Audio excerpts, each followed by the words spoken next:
হাজীগঞ্জ হাজীগঞ্জের মতো জায়গায় এটা কিভাবে সম্ভব হল? এই ঘটনার সাক্ষ্য কে?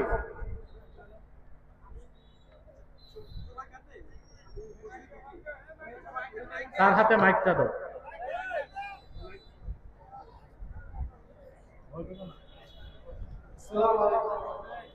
আজকে হাজীগঞ্জ বড় মসজিদে আসরের নামাজ চলাকালীন সময় আমি চতুর্থ রাকাতের সময় মসজিদে ঢুকি।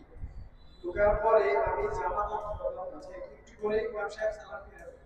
তখন আমি কিছু মানুষ নিয়ে জামাত করলাম, ইমামতিতে ছিলাম। ইমামতিতে থাকার পরে সালাম ফিরানোর পর দেখলাম কিছু মুসল্লি রয়েছে করতেছে। পরে বিষয়টা জানতে পারলাম যে এক লোক সে হঠাৎ দাঁড়িয়ে রাসূল সাল্লাল্লাহু আলাইহি ওয়াসাল্লামকে হযরত ফাতিমা রাদিয়াল্লাহু তাআলাকে নিয়ে খুবই বাজে মন্তব্য করেছে। তো যে ইমাম ছিল সে ছিল না? ইমাম সাহেব ছিল। ইমাম সাহেব মাঝে উনি নাকি পাক অধিকারে উনি মিশনারি কাজ করে কিছু লোক ফটোকো করেছিল, সাথে মধ্যে চলে গেছিল। না, ইমামকে তো উচিত ছিল তাকে আটকানো। পাগল কি পাগল না প্রশাসন দেখবে। এইরকম মেরুদণ্ডহীন ইমাম হাজীগঞ্জে কিভাবে ইমামতি করে? এটা আমি ইঞ্জিনিয়ার মমিনুল হক সাহেব এবং মাওলানা নজরুল ইসলাম সাহেবকে দায়িত্ব দিলাম, আপনারা যাচাই বাছাই করুন। যদি সে লোক পাগল হয় তারপরে তার শাস্তি হতে হবে। আর যে ইমাম মেরুদণ্ডহীন নপুংসক ইমাম পাগল কিনা তাকে ধরলো না কেন, যাচাই করলো না কেন? ইমামকে শাস্তির আওতায় আনেন দ্রুত।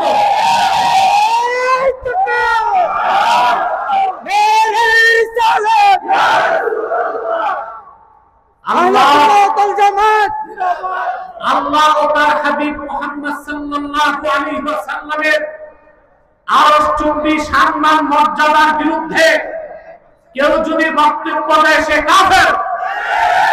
শাতিমের একমাত্র শাস্তি মৃত্যুদণ্ড। এখন বেয়াদবি করে আমরা ফতোয়া দিলে বলে পাগল। কিছু বক্তা আছে পাগল বক্তা, বেয়াদবি করছে, আমরা ধরার পর বলে পাগল।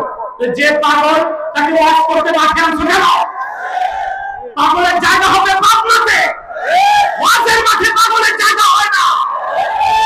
এসব করে তোমরাও তওবা করো নাই, আর অসংখ্য মুরতাদ শাহেদকে সুযোগ করে দিচ্ছ তোমরা। একসাথে বাংলার মুসলমান বিচারের আওতায় তোমাদের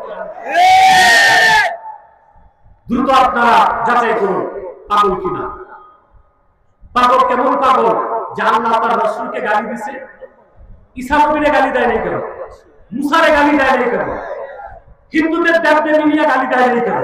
তা বুঝা যায় এটা পাগল না, সে ইচ্ছে করে করেছে। সে সাথে তার মৃত্যুদণ্ড কার্যকর করতে হবে।